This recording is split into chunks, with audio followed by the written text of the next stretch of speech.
Older patients sometimes require healthcare workers to find and use different protocols when it comes to providing care. SSM Health is taking part in a nationwide movement to do things differently. Today I'm here with clinical nurse specialist Joe Goffinette and Chris Baker, the Regional Administrative Director for Nursing Excellence and Professional Practice. Thank you both so much for being here today. Thank you for having us. All right, so Joe, you are leading the Age-Friendly Health System initiative at SSM Health. Tell me a little bit about what that's like.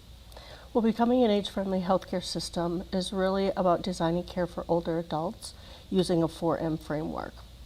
The 4M framework really revolves around 4 M's. So the first M, which our team really believes is the most important M, it's what matters most to patients, because we're finding out what's important during their care and or their healthcare decisions. The second M is mentation, so preventing delirium while the patients are in the hospital. Number 3 is mobility, and that's maintaining strength and function. And 4 is medications, and that's identifying high-risk medications that may be impacting the other M's that support what matters most to patients. I know there are a couple different specialties that are involved in this initiative. Do you want to tell us a little bit about those, Chris? Sure. Well, when we're talking age-friendly, it involves the whole team. So all of the medical specialties, orthopedics, surgery, geriatrics, but it also involves nursing, pharmacy, the physical therapies, volunteers, pastoral care. Literally everyone has a stake in delivering age-friendly care to our patients. How does caring for an older patient compare to caring for someone maybe in their 30s or their 40s? What are some of those different challenges you all face?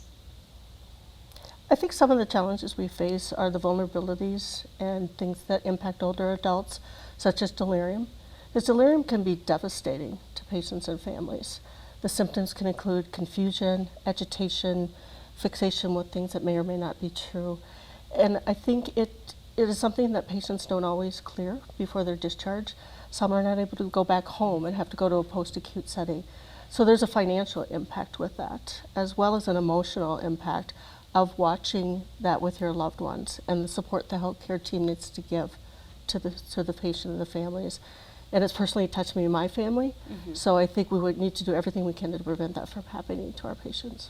I know we only have a few seconds left here, but I know setting goals is a big part of this initiative. Yeah. Tell me about that.